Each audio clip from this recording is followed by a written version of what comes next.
All right, good morning, Nigeria. The political arena is buzzing again. The gloves are off, and the punches are coming fast. I am Samson Balogun. And I'm Anulo Akboido. You're watching Daybreak Live, where we cut through the noise and lay bare the forces shaping Nigeria's power and politics. All right, our lead gist this morning lands straight from the opposition corner. The African Democratic Congress, ADC, has thrown a heavy punch at the ruling All Progressives Congress, APC, accusing it of turning into a nest of certificate forgers. It is a bold claim that hits at the very nerve of political integrity. In a nation where credentials often define credibility, this accusation could reignite all debate about truth, trust, and transparency in leadership. Right, it is more than just certificate. It's about the certificate of trust between the governed and those who govern. And right now, that trust seems to be undergoing yet another test. Another test. Another test. Still ahead, we'll bring you Daybreak News, the latest developments shaking the corridors of power, policy, and governance across Nigeria. All right, then we'll on to the newspaper headlines and analysis, where Anu will be joined by Lekon Shubawale, political analyst and sharp observer of Nigeria's evolving democracy. They will unpack the front pages and decode what's really driving the headlines this morning. And in our big story, we shift focus from politics to the classroom, looking at those who build the future from the foundation up. The topic, Beyond Celebration, building a better future for Nigerian teachers. Right, joining us on that conversation is Dr. Victoria Folake Inyoda, educationist, head of the social work unit at Lee City University, and a respected school administrator. She'll help us explore what true investment in teachers really means in a nation hungry for transformation. And of course, we round it off with Trend Watch, taking you through the buzz, the banner, and the big moments capturing national attention. All right, from politics to classrooms and from the headlines to the health of national progress. This morning, the conversation begins here. Stay with us. It's Daybreak Live, and the pulse of Nigeria starts now. Tam.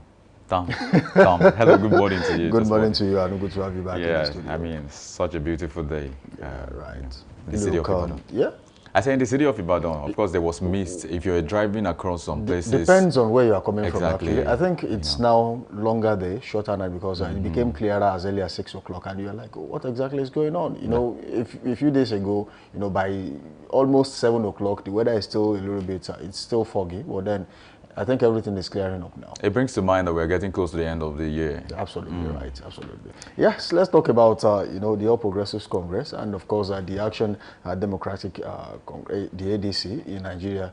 You know, the back and forth will not end now because the election is, you know, almost there. This is 2025, but most definitely by 2026, the campaigns will start, and, you know, there is always this banter between political parties. Whether you like it or not, this will come. But I think the ADC found yesterday was able to find the right place to start, and you know, calling the APC the nest of certificate forgers. I mean, that's coming on the back of Inaji's resignation.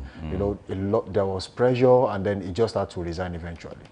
I mean, there's so much to talk about that particular situation. If you consider, just like you said, it's a power play, and it's of course what we call is the opposition play, especially when elections are coming quite close. Maybe not so close, but anyway. So that's like a way to get a loophole into the system that is already existing and say that this is what you're doing wrong and we can see this, and they blow it out of proportion. Maybe not out of proportion, some would say, but they make it big or make it look as big as it might not have been in the usual, you know, instance. But again, it's not something to say that it's not something we can say it's okay to do, because if you consider certificate forgery, it's not just a disgrace to the nation, it's a disgrace to the continent, especially considering Nigeria as being at the the epicenter of the African continent. So we have to also put that into consideration. And whatever blows out of proportion in Nigeria becomes a global scene, becomes a global conversation, and that's why we're having this conversation. ADC mocking APC, tagging them as a party of nest,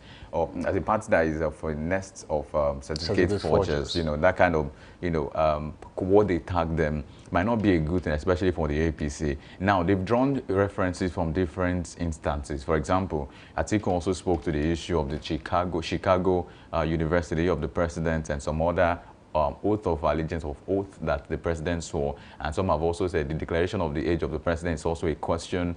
Many things are still, they are trying to tag everything together to the president. Now, there's also the conversation about sometimes why do we not do the right things first? Why do we not put the best foot forward when we're trying to screen people? The screening committee, the DSS, the SSS, the Senate, and every other person. How did it get past that? I mean, so that's exactly the question. That's the conversation. Because if you say we have all of those layers and facets of scrutiny, how did that person get through all of this? Meanwhile, Nasir Rufai was actually screened off when it was. So they've also said that, okay, so if you were able to screen off Nasir Rufai, why not Naji? Why not Uche Naji, who is, of course, Minister of Science and Technology? Why not Naji? Why was he there? So we could see that there's a political undertone in all of this. More like, if they want something to happen, they make it happen. And if they don't want it, they make it not happen. So, I mean, so it's also a case that is not so fresh. It's not fresh in the sense that it's not new. But it's also not a good one, too. Now, when you said about it not being new, let's remind the people of what has actually happened in the past. You will remember in the year 1999, there was a certain Salisu Buhari, who said he had a certificate from the University of Toronto. He was, in fact, at that time, Speaker of the House of Representatives in Nigeria. That was 1999. Eventually, he was pressured and he resigned. Coming to Kemi Adeosun. I was going to mention Kemi. Recently, you know, she was the Minister of Finance in Nigeria, former Minister of Finance now, and eventually she was said to have forged her NYSC discharge certificate. Yes. Eventually, she was pressured and she resigned. Now, the current governor of Osun State, Ademola Adeleke, at the point was said to have forged a certificate, alleged that he submitted fake or falsified school certificate, GCEO level results. But till now, nothing has happened. I think that one has been swept under the carpet. He was sued. Courts eventually cleared him to contest. The dispute didn't prevent his assumption office at the time. There are a lot of people. Now, if you look at Christian Nabatu, member House of Representatives at the time, I think you also had an issue. You had about Peter Mba, Bello Masari, of course, late former president of the Federal Republic of Nigeria, President Muhammadu Buhari, also had an issue. Even Goodluck Ebele Jonathan, you know, at the point was, you know, his certificates were questioned. You know, sometimes people will come at you and then they will say, oh, there is something about you. Until you clear that. If you cannot clear that, fine. And if you are cleared, then so be it, you can continue with your responsibility. And at the point, James Ibori to Uche Geoffrey Naji. Now, that's what we are talking about. So there are a lot of people who, at one point or the other, they have been found wanting when it comes to certificates. And the question is, why are some people pressured till the end? And some people are just left, you know, halfway, and then nobody talks about it anymore. It is swept under the carpet. That's about what you said earlier. I'm just driving back to your point of what you said earlier. Political inclination. If and only if the Nigerian people, especially legislators, want to screen you, and then they feel like, oh, he's our boy, he's our person, let's just leave him alone. You know, we have seen situations where ministers are being screened and then just take a bow and go. We have seen that before. We've seen. So no screening, nothing, oh, he's our person, or honorable, blah, blah, blah, take a bow and go, and then he leaves. And then when someone else comes, because they don't like his face, or maybe they just felt like, oh, his certificate is questionable, then he's being screened over and over again. And then if he passes, fine. If he doesn't, then he's screened out. Just like we said earlier about Malam Nasir El-Rufai, there was an underlying political undertone at that point, and then it was screened out. So that has happened to some other people too. But my point is, why leave some people while some people are just left off the hook? Let me attempt to put it this way, that some are screened, some are grilled. Wow. In a sense. Interesting. You know, so maybe so it's about political interest and all. So right. if you belong to our interest, or you serve our interest, or you are about to serve our interest, we might screen you. But if you don't want to do that, we will grill you in a sense to check everything you do. So like before we just go, let me just talk about what Atiku was mentioning. Atiku and ADC came out to say, you know, whatever the case, whoever does the crime should, you know, do the time. You know, he was calling for a thorough scrutiny of all cabinet ministers, aides, insists that Naji must be prosecuted. So that's exactly the case for Atiku. He said we cannot just sweep this under the carpet like you mentioned. We have to really prosecute whoever is at fault in this. You know, it's something we do often, that we just sometimes we just pass it off like that, nothing happens, and then before you know it now, you know, everybody will forget about Uche Naji or whether he forged his certificates.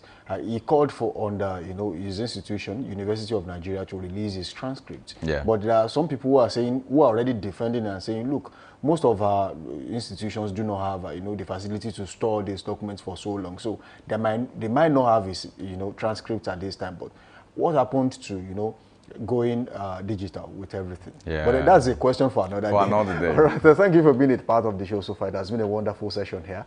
Let's go on a quick break. And when we return, the show continues. But of course, we'll take weather reports. We'll be back.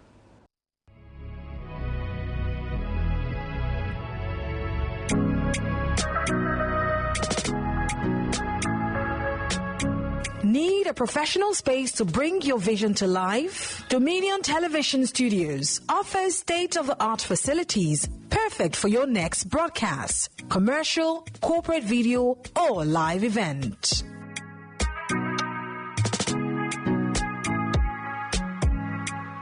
With flexible rental options, cutting-edge equipment, and a supportive team, we provide the perfect environment for high-quality productions. Unleash your creativity.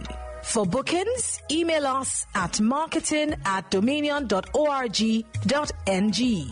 Call us on 0705 506 1061 or 0916 101 1061. Check us out on Instagram, Facebook, LinkedIn, and TikTok at Dominion Broadcast and on X at Dominion Cast. Book your space today. Dominion Television, your channel of choice.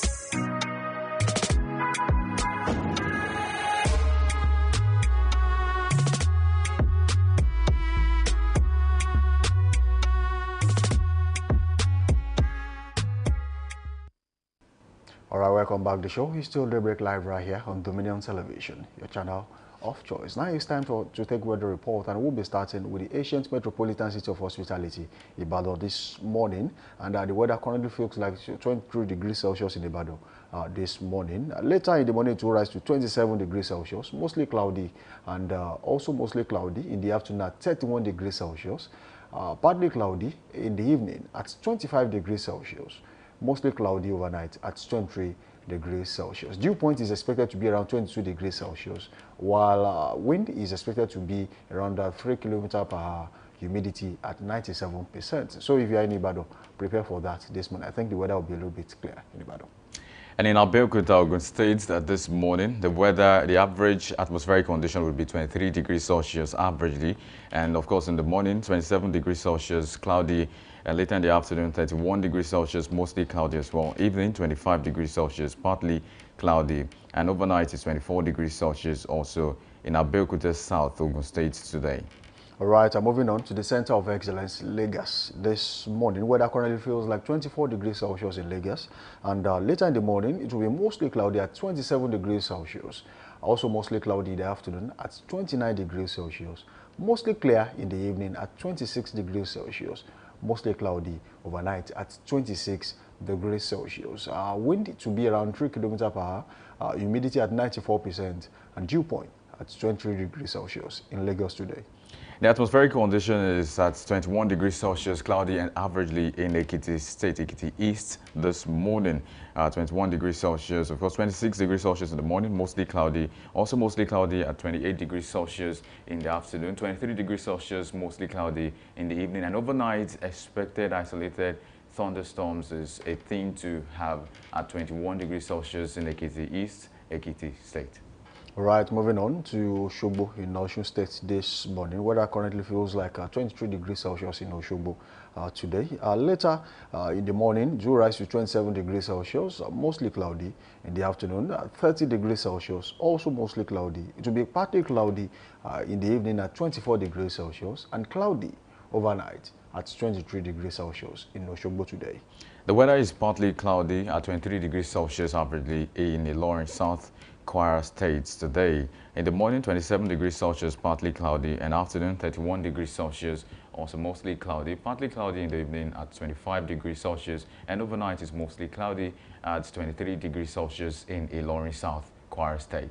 All right, moving on to the Federal Capital Territory this morning. Weather currently feels like 22 degrees Celsius in Abuja today, and it will be mostly cloudy later in the morning and rise to 26 degrees Celsius. There will be scattered thunderstorms in Abuja in the afternoon at 28 degrees Celsius. Also, scattered thunderstorms in the evening at 23 degrees Celsius and cloudy overnight at 23 degrees Celsius in Abuja today. Suleja, Niger State, the biggest state in Nigeria, is partly cloudy at 22 degrees Celsius averagely, and in the morning 26 degrees Celsius, partly cloudy as well. Afternoon 29 degrees Celsius with scattered thunderstorms, and expecting showers by evening at 24 degrees Celsius in Suleja this morning. Overnight 23 degrees Celsius with scattered thunderstorms also in Suleja, Niger State. All right, moving on to Kaduna State this morning. In Kaduna North, weather currently feels like 22 degrees Celsius in Kaduna today. And later in the morning, it will be around 27 degrees Celsius, partly cloudy. In the afternoon, it will rise to 29 degrees Celsius, also partly cloudy. It will be mostly cloudy in the evening and overnight at 23 degrees Celsius and 22 degrees Celsius, respectively, in Kaduna today. And in Kano Municipal, Kano State, the weather feels like 23 degrees Celsius. Later in the morning, 29 degrees Celsius, quite sunny, right? And partly cloudy in the afternoon period, about 33 degrees Celsius. And evening, 27 degrees Celsius, mostly clear and mostly cloudy overnight at 25 degrees Celsius in Kano Municipal, Kano State, Nigeria today. All right, that's all we can take on weather reports this morning. We say thank you for joining us on the show so far. Do well to link up with us on all socials: Facebook, Instagram, TikTok at Dominion Broadcast, and on X, formerly Twitter, at Dominion Cast. You can also watch us live on our YouTube channel. Subscribe to that channel, click on the notification bell, and of course watch us live each time we come online. And you can also watch us live on our website, www.dominion.org.ng. Now it's time to go on a quick break. When we return, we'll take the news. We'll be back.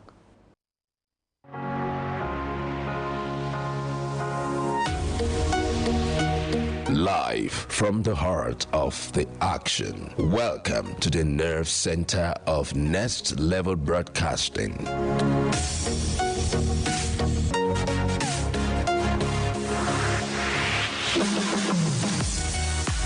This is the OB van, where the studio meets the street. Equipped with cutting-edge cameras, crystal clear audio, real-time switching, and broadcast control, we don't just capture moments, we deliver the experience live. Anywhere, anytime, from stadiums to red carpets, breaking news to buzzing festivals, weddings, birthdays, and all sorts of ceremonies. We bring the world to your screen in real time. It's not just a van, it's a complete mobile production house, a command center, a broadcast beast. This is more than a broadcast. This is the OB van difference. Live, loud, limitless.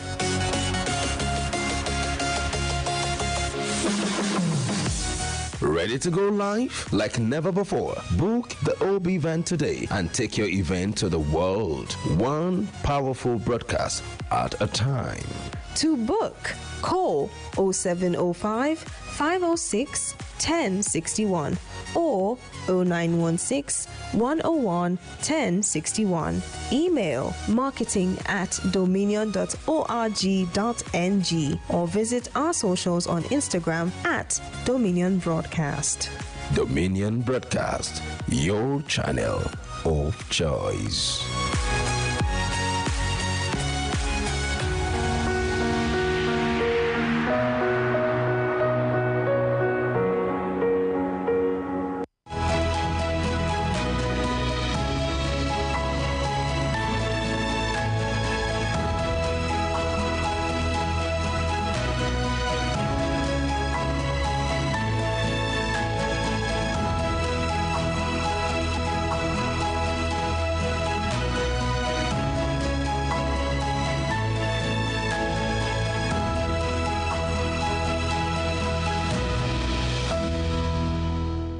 Hello and welcome. This is Daybreak News on Dominion Television. My name is Anoluakpo Idowu.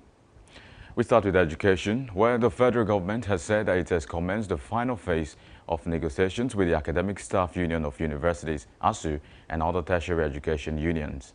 The Minister of Education, Dr. Tunji Alausa, disclosed this in Abuja during a meeting of the Technical Working Group on the Conditions of Service of ASU. Alausa expressed optimism that outstanding issues will soon be resolved to prevent further industrial action.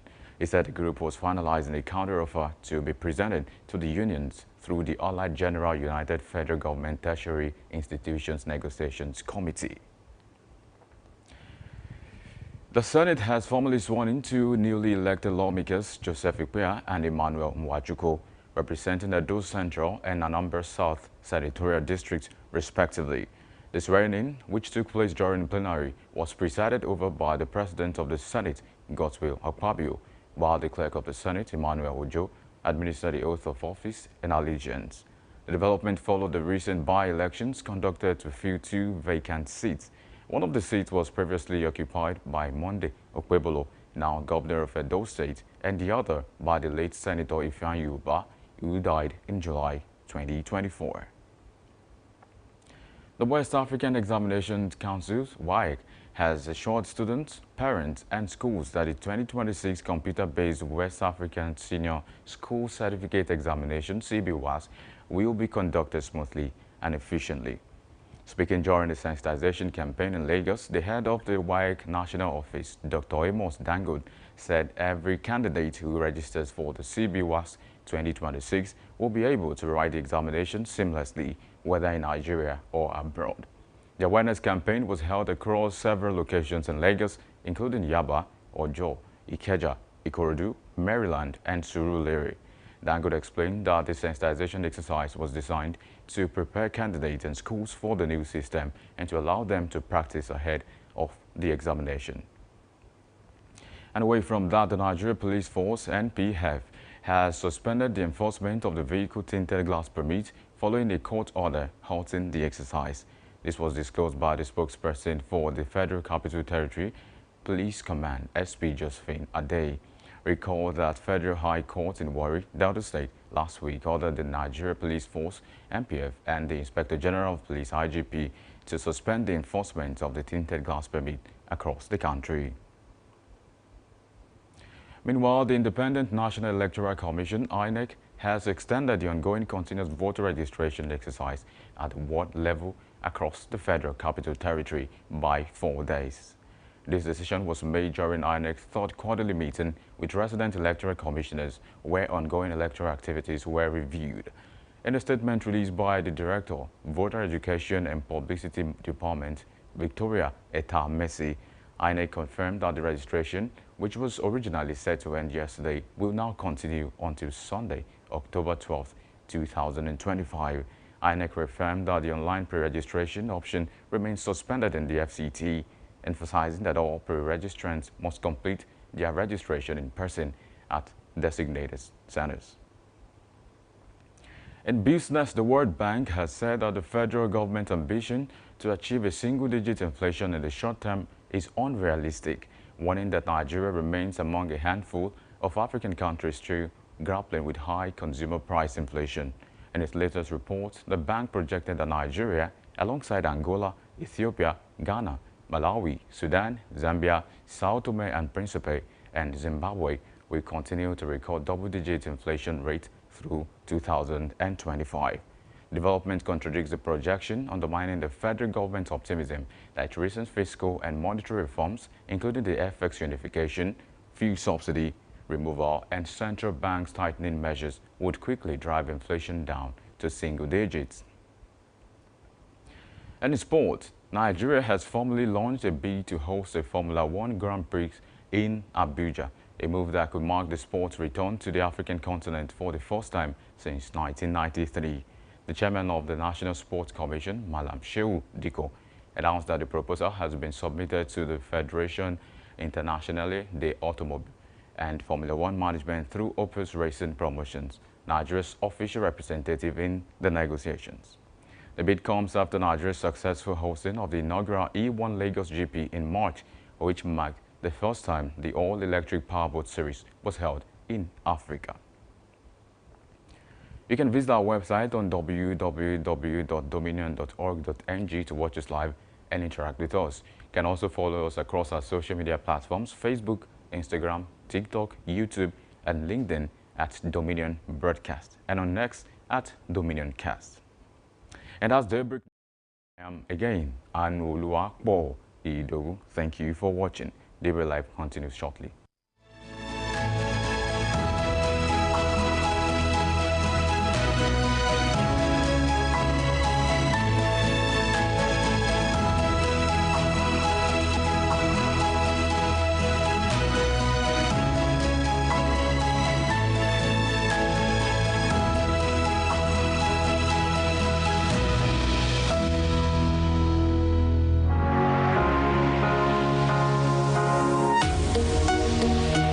Live from the heart of the action. Welcome to the nerve center of Next Level Broadcasting.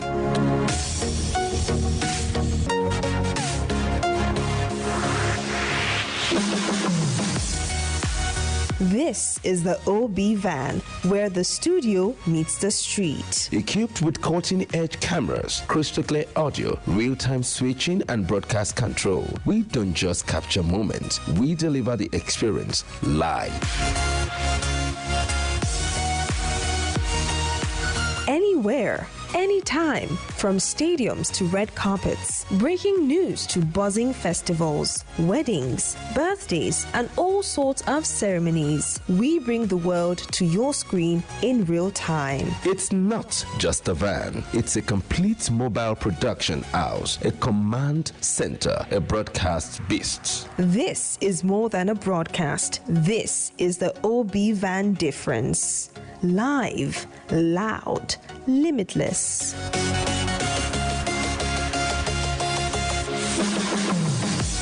Ready to go live? Like never before. Book the OB van today and take your event to the world. One powerful broadcast at a time. To book, call 0705 506 1061 or 0916 101 1061. Email marketing@dominion.org.ng or visit our socials on Instagram at Dominion Broadcast. Dominion Broadcast, your channel of choice.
Of course, there's a report from the World Bank this morning. Tinubu reforms have not reduced poverty.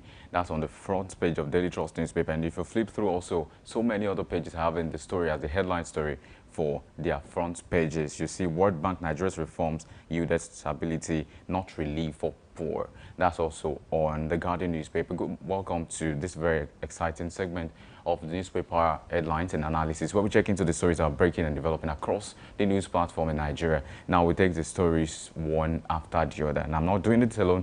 I have Lekon Shubowale, who's joining in the studio live this morning.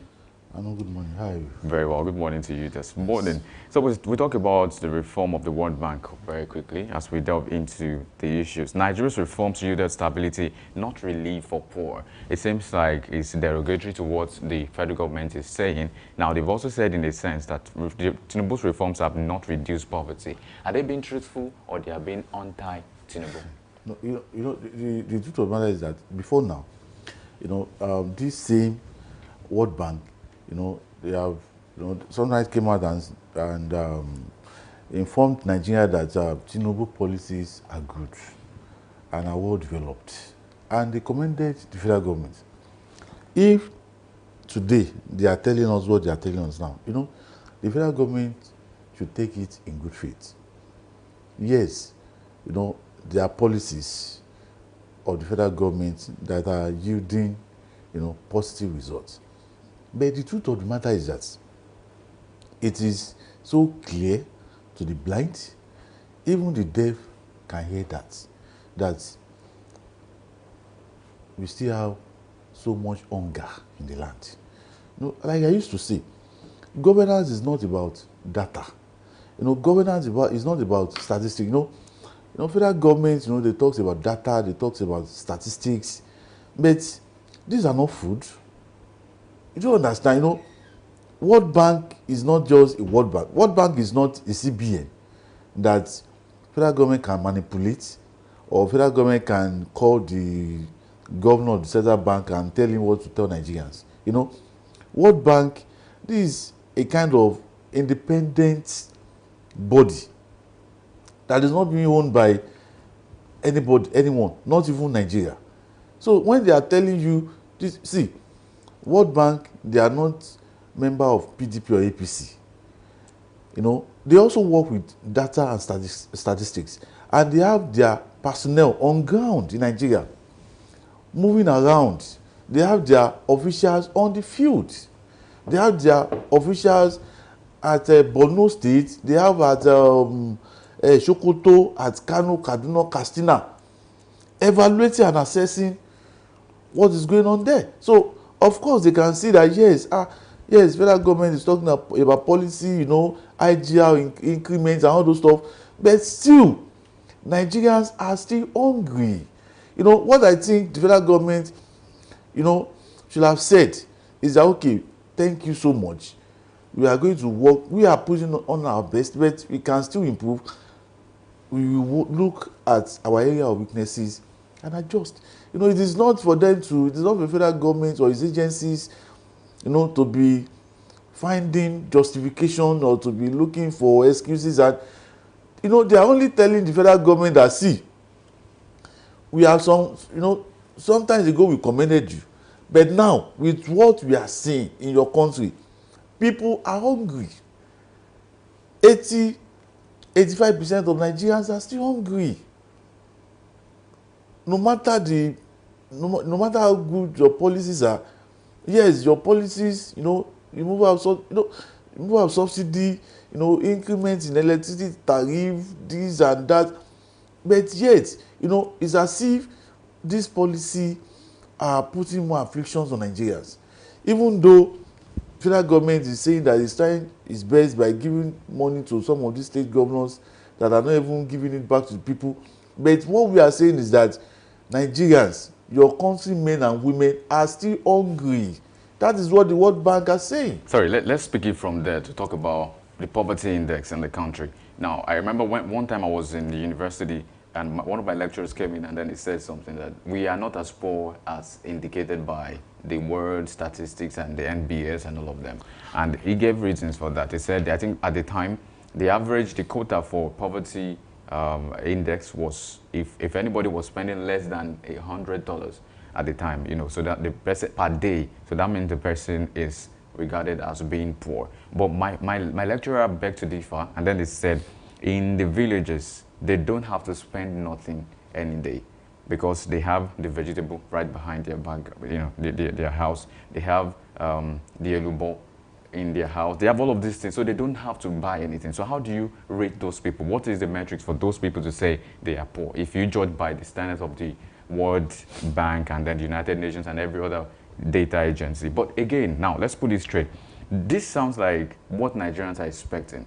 Some people before now have also said, data is being falsified, that some people know how to get their way around making the data to represent whatever they're trying to say, and then this government particularly has been instrumental in that, trying to push a narrative that is not true. Now, this seems like what is more true, according to you, that many Nigerians are facing poverty.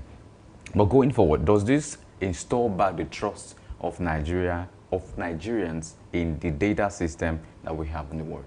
See, there is, there is a role that data can play, in the economics of the nation.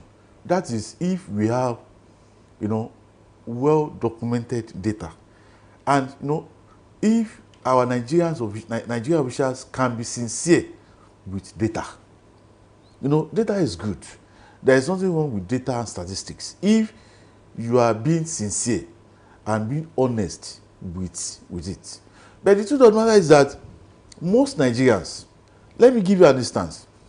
There was a time in this country when the government will be telling us that they are giving 5,000 naira to the poor of the poorest. And how will a federal government agencies, without the input of the local government, knows the poor of the poorest? How can they know it? And they will be telling us that they have spent 150 billion, 400 billion has been given out to the poor of the poorest. And we are in your state, we are in Ibadan. And you go to all those villages and you ask them. They said you have been giving 5,000 naira. And these people will say, no, you cannot see just one person that will confirm that story that they've been giving 5,000 naira. And here, the federal government will be telling us that they have, you remember the story of Beta Edu.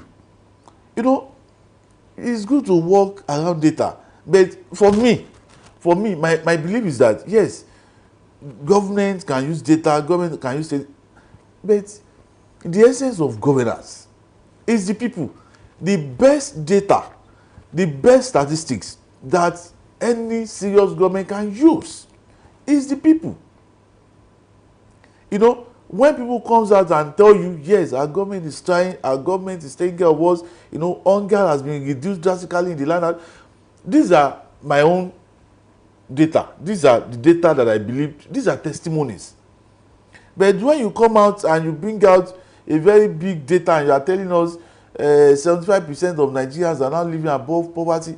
See, the illustration that you give now, I'm talking about those people at the grassroots, they have vegetable at the back of their houses, they have.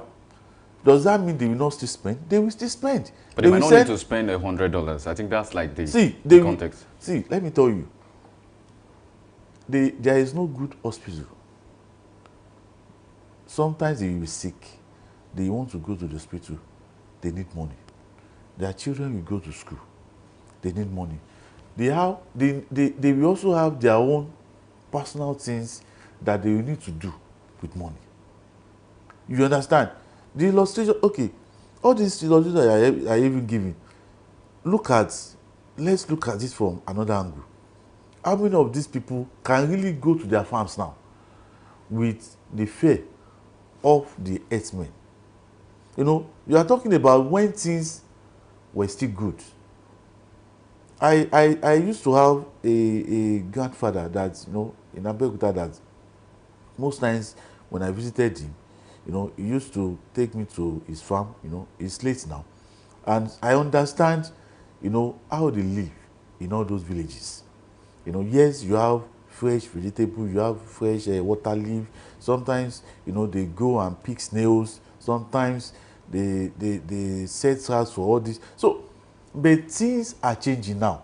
Most of these people you are talking about, they are now moving into the urban centers in their various states. So it is not how it used to be now. And don't forget, now we now have over 230 million Nigerians. We have the minority, many people are now coming out from the rural areas, coming into the urban area. So when we are saying that someone is living under under poverty line. We are not, even in the urban areas, we are not really talking about, we are no longer talking about those people that live in the rural areas. We are no longer talking about, let me tell you, in Ibadan, in our local government, when you go to, before now, Amuloko used to be a typical village. But now, we have big houses, we have big men, we have civil servants and public servants living now in Amuloko. Amuloko is now, is now, how will I put it? Is now becoming an urban area. Settlement, yes. It's now becoming an urban settlement. But that does not mean we still don't have people that lives in the rural areas of Amuloko. So the statistics now are changing. Before now, when you talk about Amuloko, you'll be talking about villages and people living in the rural areas.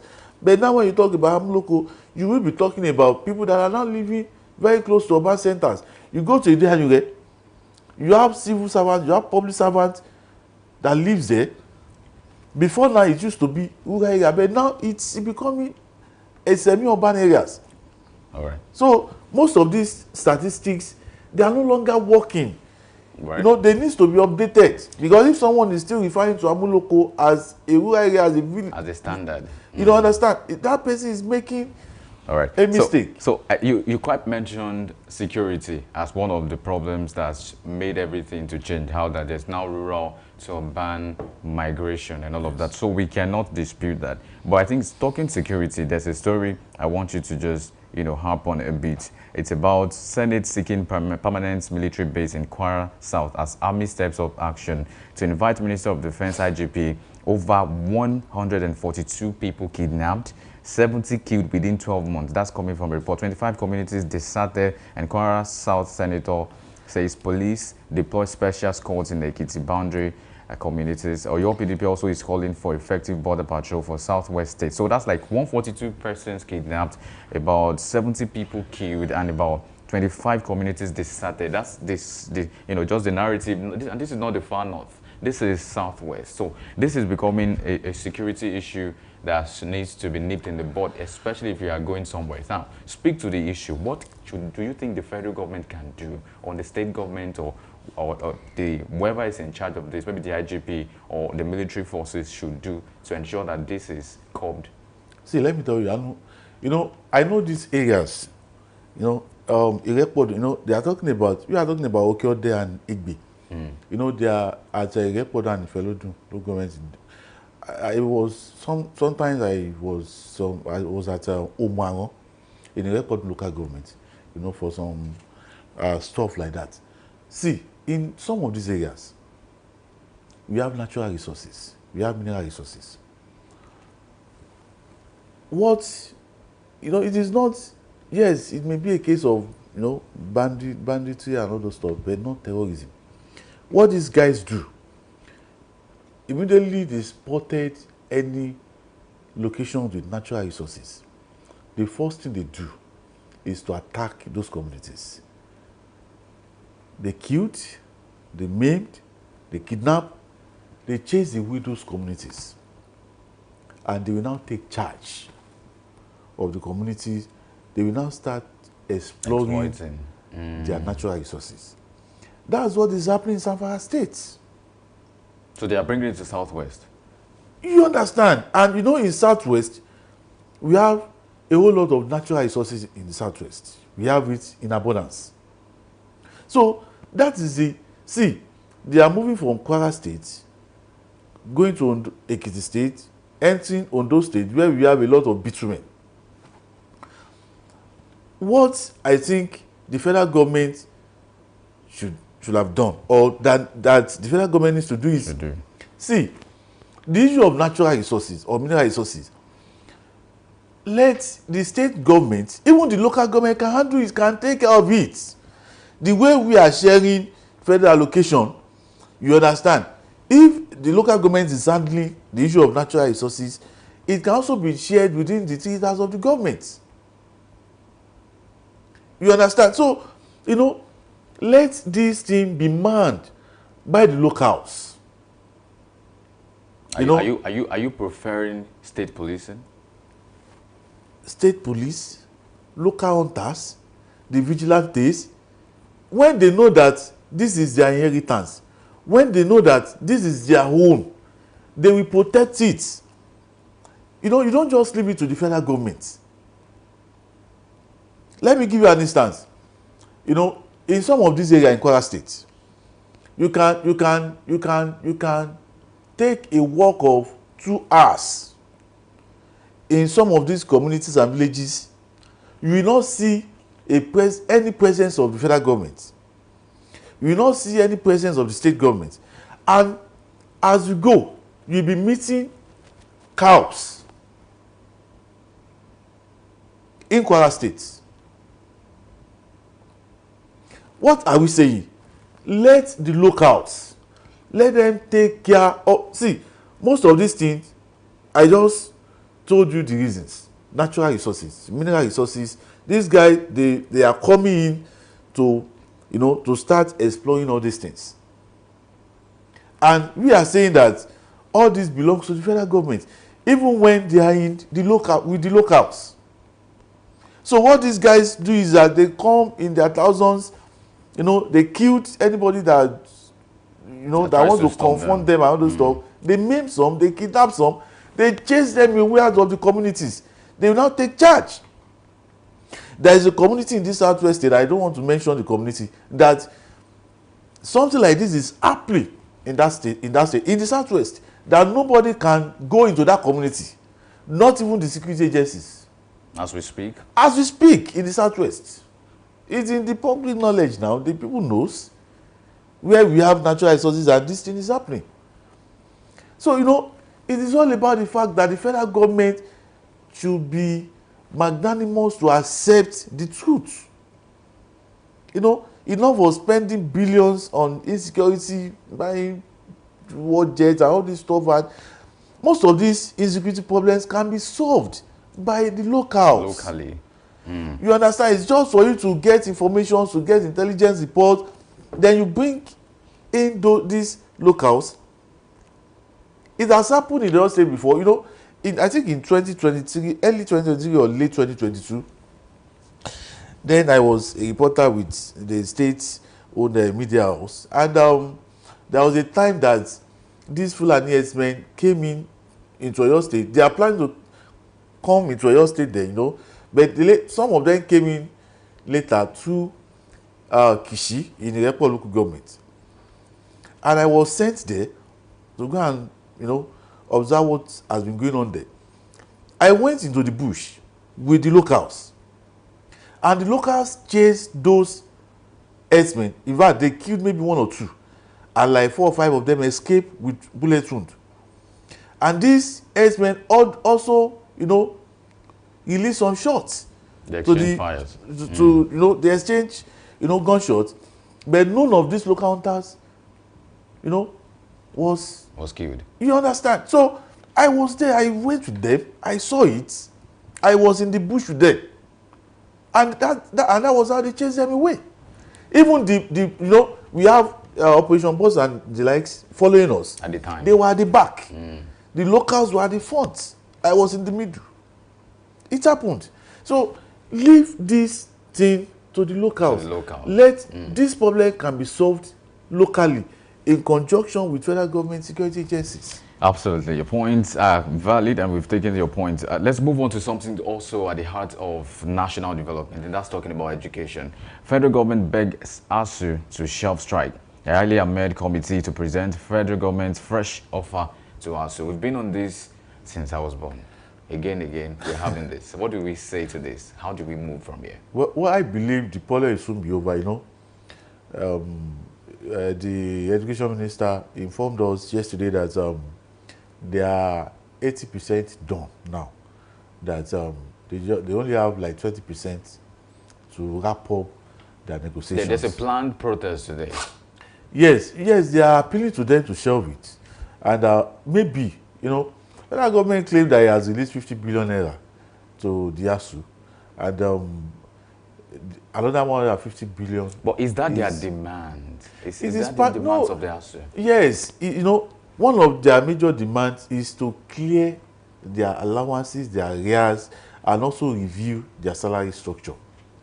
You understand? And they are also talking about improvements in the Nigerian universities.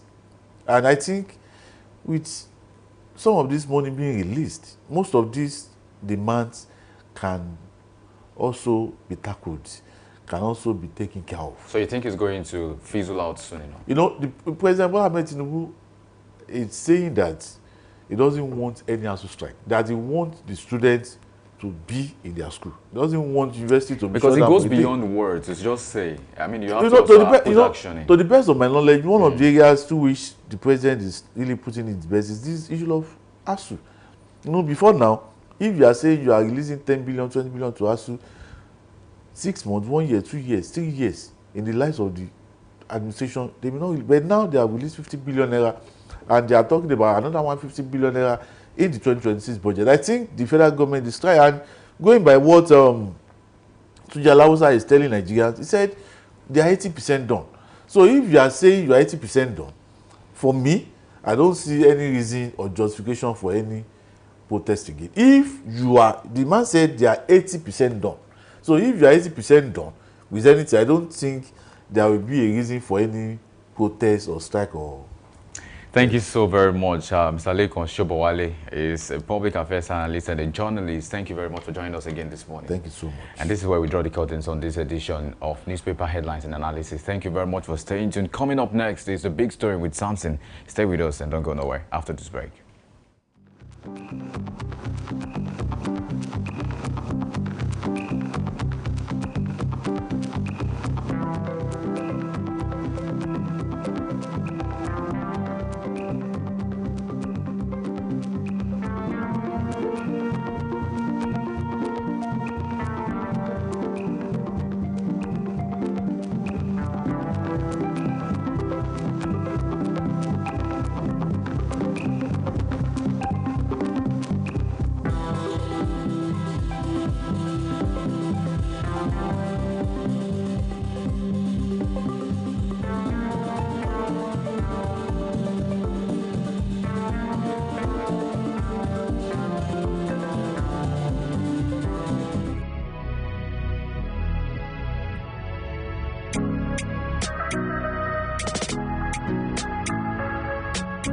Need a professional space to bring your vision to life? Dominion Television Studios offers state-of-the-art facilities perfect for your next broadcast, commercial, corporate video, or live event.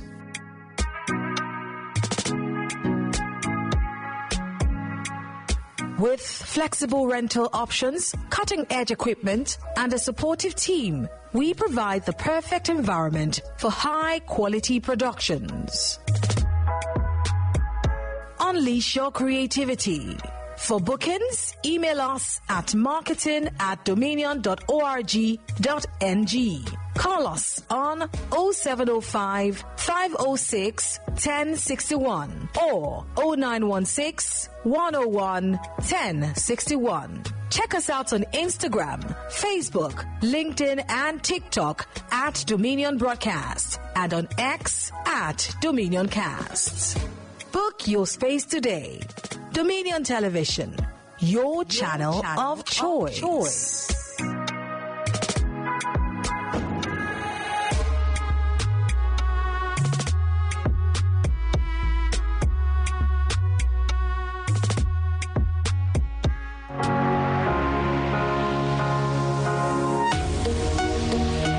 Live from the heart of the action. Welcome to the nerve center of Next Level Broadcasting.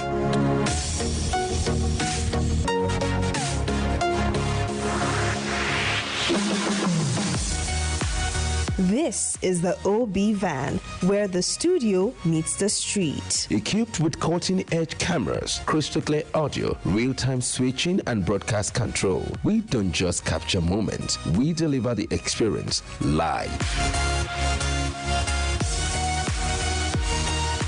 Anywhere, anytime, from stadiums to red carpets, breaking news to buzzing festivals, weddings, birthdays, and all sorts of ceremonies. We bring the world to your screen in real time. It's not just a van, it's a complete mobile production house, a command center, a broadcast beast. This is more than a broadcast. This is the OB Van difference. Live, loud, limitless.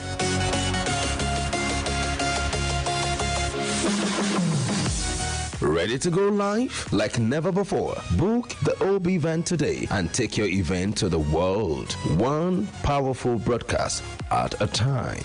To book, call 0705 506 1061 or 0916 101 1061. Email marketing@dominion.org.ng or visit our socials on Instagram @Dominion Broadcast. Dominion Broadcast, your channel of choice.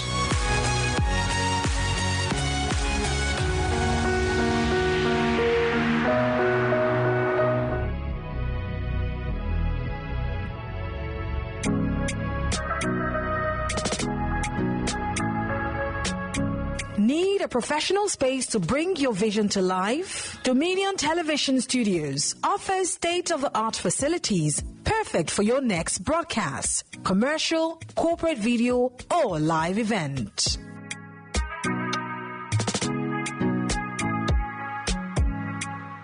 With flexible rental options, cutting-edge equipment, and a supportive team, we provide the perfect environment for high-quality productions. Unleash your creativity. For bookings, email us at marketing@dominion.org.ng.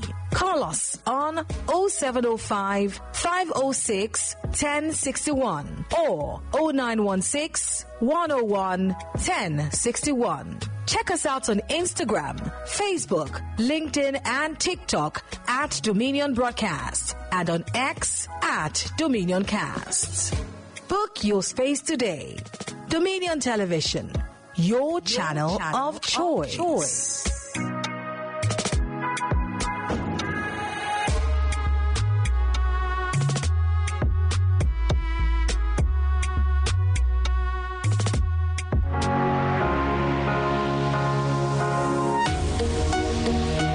Live from the heart of the action. Welcome to the nerve center of next level broadcasting.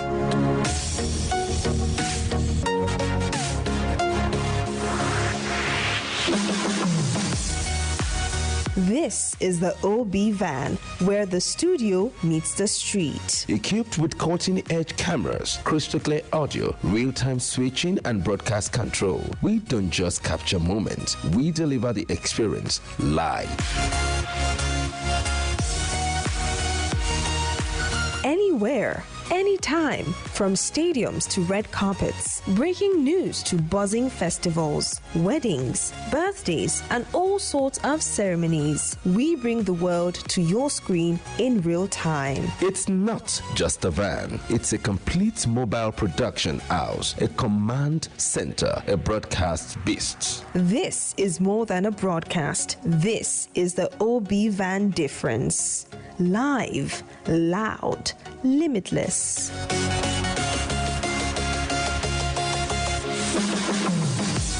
Ready to go live like never before? Book the OB Van today and take your event to the world. One powerful broadcast at a time. To book, call 0705 506 1061 or 0916 101 1061. Email marketing@dominion.org.ng or visit our socials on Instagram @Dominion Broadcast. Dominion Broadcast, your channel of choice.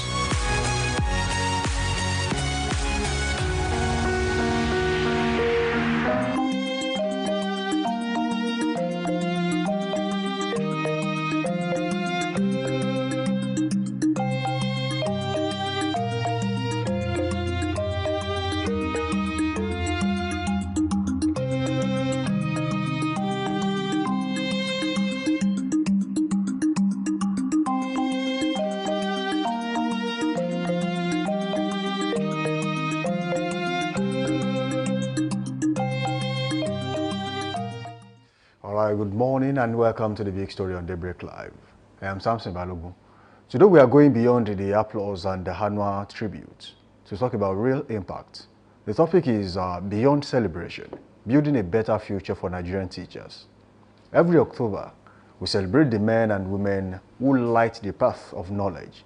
But after the songs and ceremonies fade, how much truly changes? How do we secure a future where teachers are not just praised, but empowered, respected, and supported to thrive? To help us unpack this important conversation, I'll be joined in the studio this morning, of course, Dr. Victoria Folake Inyoda, a seasoned educationist, social worker, and humanitarian whose life work bridges the classroom and the community. Our journey began in the teaching profession after earning NCE from the Oyo State College of Education and a BEd from the University of Ilorin.